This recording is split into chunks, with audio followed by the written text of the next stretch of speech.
Welcome back to overnight education. इस tutorial में हम लोग चैप्टर 2 स्टार्ट करेंगे RS अग्रवाल क्लास 8 का, जो कि क्या है एक्सपोनेंट्स। तो इस ट्यूटोरियल में हम लोग जानेंगे कि एक्सपोनेंट्स क्या होता है और एक्सपोनेंट के क्या क्या लॉज है। ठीक है, लॉज ऑफ एक्सपोनेंट भी जानेंगे और एक्सपोनेंट क्या होता है। जैसे for example 2 raise to the power 3। ठीक है, तो ये 2 रेज़ टू द पावर 3 इसका मतलब क्या हुआ, ये जो है 2 ये बेस है और ये जो 3 है ये एक्सपोनेंट है। ठीक है, और इसको हम लोग पावर भी बोल सकते हैं। ठीक है, एक्सपोनेंट या फिर पावर, और ये जो 2 है वो बेस है। ठीक है, हम लोग क्लास 7 में भी पढ़े हैं ये एक्सपोनेंट चैप्टर, लेकिन वहां पे क्या था, सिर्फ पॉजिटिव पावर था। लेकिन ये इस क्लास 8 के इस एक्सपोनेंट चैप्टर में हम लोग नेगेटिव पावर के बारे में पढ़ेंगे। ठीक है, अब 2 टू द पावर 3। ठीक है, इसका मतलब क्या हुआ, ये 2 is multiplied 3 times. 2 into 2 into 2, that is 2 into 2 is 4, 4 into 2 is 8। ठीक है, तो ये हो गया एक्सपोनेंट क्या होता है। ठीक है, अब हम लोग पढ़ेंगे लॉस के बारे में। जैसे कि फॉर एग्जाम्पल अगर यही क्वेश्चन रहता, तो यहाँ पे लेकिन निगेटिव रहता, 2 रेज़ टू द पावर -3, फिर क्या करते हैं हम लोग उस केस में, क्या होता है उसमें लॉज अप्लाई होता है। जैसे कि 2 to the power -3 will be equal to 1 to the power 1 divided by 2 to the power 3। ठीक है, ये एक लॉज है। तो इसके अकॉर्डिंग क्या हो जाएगा, 1 divided by 2 raise to the power 3 is 2 into 2 into 2 that is equal to 1 divided by 8। ये होता है 2 टू द पावर -3। और लेकिन 2 टू द पावर 3 में क्या हो जाएगा 8। वही अगर पॉजिटिव से नेगेटिव में बदल दे, ये पॉजिटिव से नेगेटिव हो गया -3 हो गया, तो आंसर क्या आ गया 1/8। ठीक है, ऐसे में बहुत सारे लॉज है इस एक्सपोनेंट में, 1 by 1 सबको एक्सप्लेन करता है। ठीक है, फर्स्ट लॉ है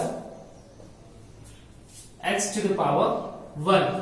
इसका मतलब क्या हुआ कि अगर कोई भी बेस पे अगर पावर 1 है तो वो एज इट इज रह जाएगा। मतलब x to the power 1 will be equal to x only.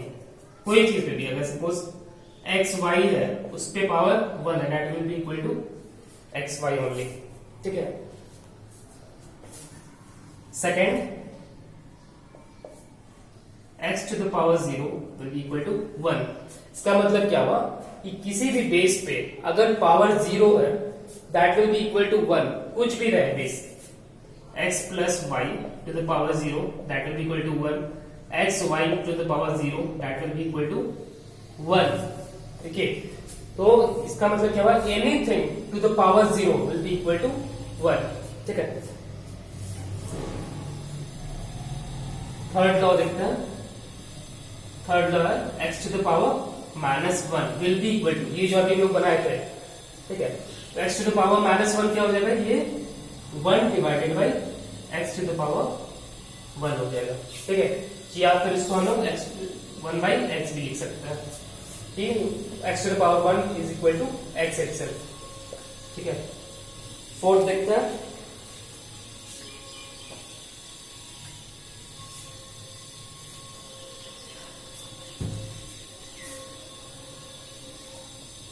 x to the power n. In case of multiplication, when bases are same, base जब सेम रहेगा मल्टीप्लिकेशन के केस में, then powers are added. When base are same, powers are added. Like इसको हम लिख सकते हैं x to the power m plus n. ठीक है, इस पे एक एग्जांपल लेते हैं। जैसे क्वेश्चन रहे 2 to the power 3 multiply by 2 to the power 6। ठीक है, तो इसमें हम लोग क्या कर सकते हैं, basis are same, powers are added. In case of multiplication याद रखना कि मल्टीप्लाई रहेगा तो ही होगा, when basis are same powers are added. इसको क्या लिख सकते हैं, 2 to the power 3 plus 6 that is equal to 2 to the power 9। Okay, next देखते हैं।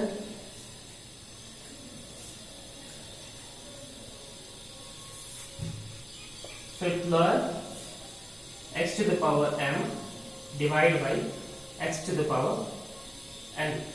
वो था मल्टीप्लिकेशन के केस में। मल्टीप्लिकेशन के केस में क्या हो रहा था, ऐड हो रहा है। जब यहाँ डिवीजन रहेगा, इसको हम लोग ऐसे भी लिख सकते हैं x to the power m divided by x to the power n, ये लिख सकते हैं। When bases are same, powers are subtracted in case of division। Multiplication के केस में ऐड होता है और डिवीजन के केस में सब्ट्रैक्ट होगा। इसको हम लिख सकते हैं x to the power m minus n। ठीक है, इसका एक एग्जांपल लेते हैं। Suppose x to the power 3 है divided by x to the power 2। ठीक है, ऐसा क्वेश्चन भी हो सकता है x to the power 3 divided by x to the power 2। ठीक है, इसका मतलब क्या हो जाएगा, x to the power 3 minus 2। ये जो 3 है और ये 2 जो दोनों माइनस हो जाएगा, x to the power 3 base एक रहेगा 3 minus 2 that is equal to x to the power 1 that is equal to x। ठीक है, तो याद रखना है कि मल्टीप्लिकेशन के केस में ऐड होता है और डिवीजन के केस में सब्ट्रैक्ट होता है।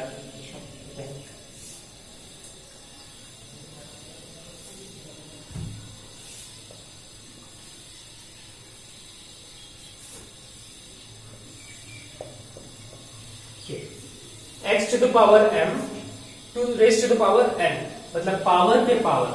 तो इस केस में क्या हो जाएगा, ये पावर मल्टीप्लाई हो जाएगा, मतलब x to the power m into n हो जाएगा। इसका एक एग्जांपल लेते हैं, जैसे अगर 2 to the power 3 है उसका पावर 2 है। ठीक है, तो इसमें क्या हो जाएगा 2 raised to the power 3 into 2 that is equal to 2 to the power 6। ठीक है, जब raise to the power 2 raise to the power 3 उसका पावर 2 रहा, पावर के ऊपर पावर, तो वो दोनों पावर क्या हो जाएगा, मल्टीप्लाई हो जाएगा। 2 to the power 3 into 2 is equal to 6। ठीक है,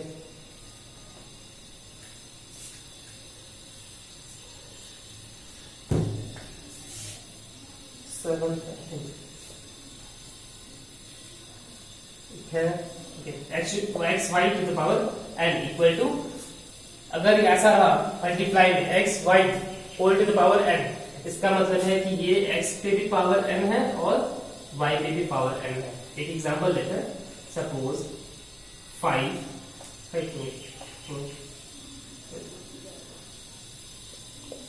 into 2 to the power 6 ऐसा कुछ है। ठीक है, तो क्या हो जाएगा, ये 6 पावर है, 5 पे भी है और 2 पे भी है, मतलब 5 to the power 6 into 2 to the power 6। ठीक है, ऐसे एक डिवीजन का लेते हैं, x divide by y to the power n, जिसका मतलब क्या हुआ, x पे भी पावर n है और ये y पे भी पावर n है। ठीक है, हम लोग कोई वैल्यू ले लेते हैं, आप एक एग्जांपल लेते हैं, सपोज 5/2 है, उसका पावर 2 है, इसका मतलब क्या हुआ 5 पे भी पावर 2 है डिवाइड बाई 2 पे भी पावर 2 दैट इज 25/4। ठीक है,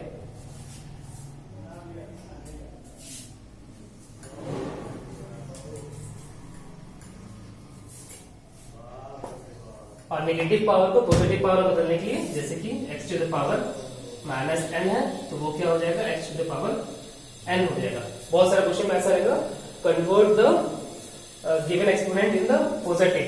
तो क्या करेंगे, जैसे x to the power -4 है, जिसका मतलब क्या हो जाएगा 1 divided bye x to the power 4। x के जगह कोई वैल्यू ले लो, सपोज 5 to the power -4 है, तो क्या हो जाएगा ये इक्वल टू 1 डिवाइडेड बाय 4। या फिर ऐसे इसका अपोजिट ले लो क्वेश्चन, कि अगर कहीं पे क्वेश्चन रहे 1 divided by 5 to the power -4 that will be equal to 5 to the power 4। ठीक है, इसका अपोजिट भी होगा, जब ये ऊपर आएगा तो वो क्या हो जाएगा, पॉजिटिव में बदल जाएगा। ठीक है, अगर ऐसा कुछ क्वेश्चन है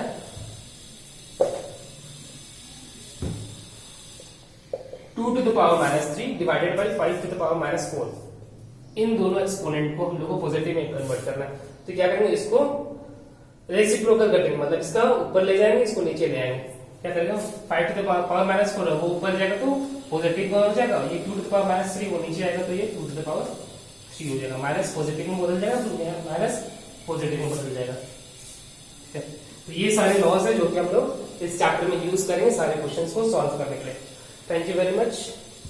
Please share this tutorial to your friend and please subscribe this channel.